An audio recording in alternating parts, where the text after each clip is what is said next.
Hoy revisaremos una parte fundamental del método científico, a saber, lo que es el problema de investigación, cómo se formula, de dónde nace, cuál es su utilidad dentro del método científico de la investigación psicológica. ¿Están listos? Bienvenidos a The Anima. Un experimento psicológico empieza con la formulación de un problema, el cual generalmente queda mejor planteado en forma de pregunta. El único requisito que el problema debe llenar es que la pregunta sea resoluble. La pregunta que plantea debe poder resolverse con los instrumentos que el psicólogo tiene a su alcance.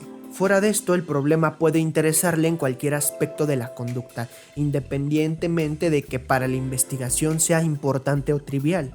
La historia nos ha enseñado que no debemos precipitarnos a juzgar la importancia del problema con la que el científico trabaja, ya que muchas veces lo que se suprimió por juzgarse como de poca importancia contribuyó enormemente al progreso científico. ¿Qué es un problema de investigación científica en psicología? Una investigación científica empieza cuando ya hemos obtenido cierta cantidad de conocimiento, pero de dicho conocimiento solo podemos decir que hay algo de lo que no sabemos nada. Puede deberse a que no tengamos la información suficiente para contestar la pregunta, o bien que la información que tenemos se halle en tal estado de desorden que dificulte formular una respuesta clara. De cualquier manera nos enfrentamos al problema. Vamos a ver ahora más específicamente cómo surgen los problemas de investigación. ¿Cómo se manifiesta un problema de investigación? En un problema, la falta de información se manifiesta por lo menos de 3 maneras que hasta cierto punto se sobreponen. Primero, cuando existe una laguna notoria en los resultados de la investigación. Segundo, cuando no concuerdan los resultados de varias investigaciones. Y tercero, cuando existe un hecho como una pequeña porción de información para la cual no tenemos explicación. Consideremos en mayor detalle cada uno de estos aspectos. Una laguna en nuestro conocimiento. Probablemente la manera más evidente en la que se manifiesta un problema es cuando hay una real ausencia de conocimiento. Es decir, nos damos cuenta de lo que sabemos y de que simplemente nos encontramos frente a algo que desconocemos completamente. Si cierto grupo de una comunidad planeara establecer una clínica donde se prestaran servicios psicoterapéuticos, naturalmente surgirían estas 2 preguntas. ¿Qué tipo de psicoterapia ofrecemos? Y, de los diversos sistemas de psicoterapia, ¿cuál es el más efectivo?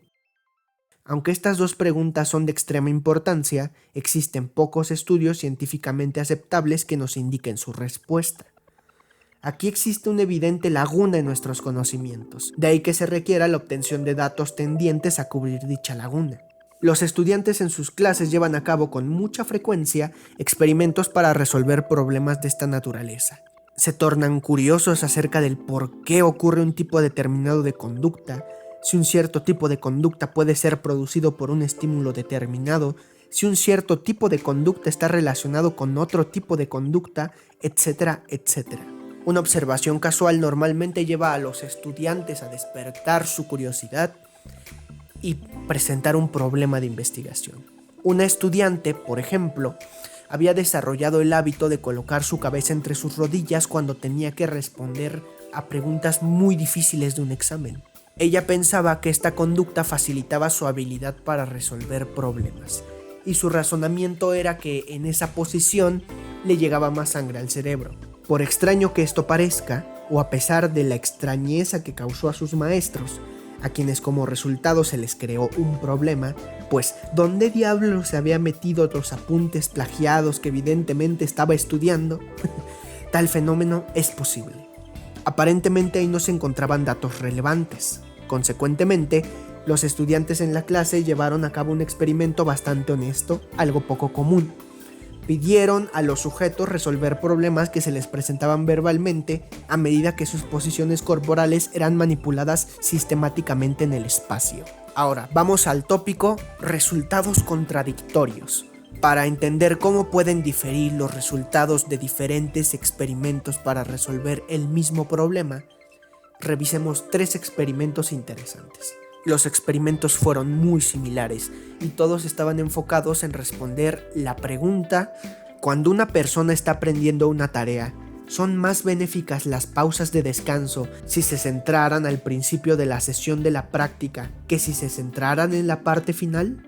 Por ejemplo, si una persona va a emplear 10 ensayos en la práctica de una determinada tarea, ¿sería más efectivo su aprendizaje si sus pausas de descanso se concentraran en los primeros 5 ensayos al principio del aprendizaje o entre los últimos 5 ensayos al final del aprendizaje? El diseño general de los 3 experimentos similares para responder el mismo problema fue como sigue. Un grupo de sujetos practicaba una tarea con las pausas de descanso concentradas en la parte inicial de la práctica. A medida que los sujetos seguían practicando la tarea, en los ensayos adicionales disminuía progresivamente la amplitud de las pausas de descanso entre ensayos. Un segundo grupo de sujetos practicaba la tarea con un incremento en la pausa de descanso entre ensayos, es decir, a medida que aumentaban los ensayos de práctica de la tarea, se aumentaba la cantidad de tiempo de descanso.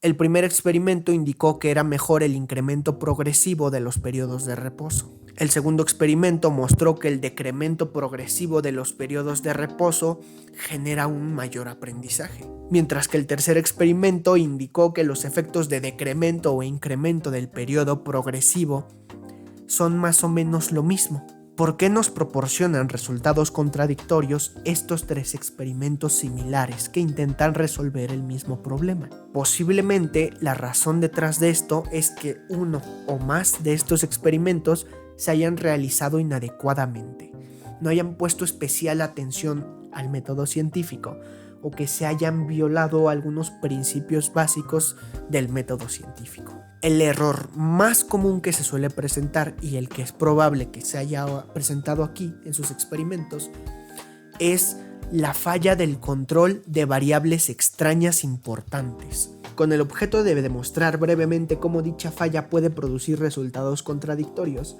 Supongamos que el experimentador no considera una variable extraña importante. Sin que el experimentador lo sepa, esta variable está influyendo realmente sobre su variable dependiente. Sucede que en un experimento asume un valor, mientras que en un segundo experimento sobre el mismo problema asume un valor diferente. De este modo, produce valores diferentes para la variable dependiente en los 2 experimentos. Entonces, la publicación de 2 experimentos independientes con conclusiones contradictorias presenta un problema al mundo psicológico. La solución parcialmente de este problema puede lograrse a través de una variación sistemática de la variable extraña a través de 2 experimentos. Pasemos ahora a la tercera manera de cómo se presenta un problema de investigación, que es la explicación de un hecho. La tercera manera de dar cuenta de un problema de investigación es cuando nos encontramos frente a la posesión de un hecho y no tenemos más que preguntarnos ¿por qué es esto? Y como buenos científicos, si vemos un hecho aislado del resto de nuestro conocimiento, nos demanda explicación. Y es que una ciencia no solo está formada de conocimiento, sino de conocimiento sistematizado. Así, a mayor sistematización, el científico posee mayor conocimiento de la naturaleza.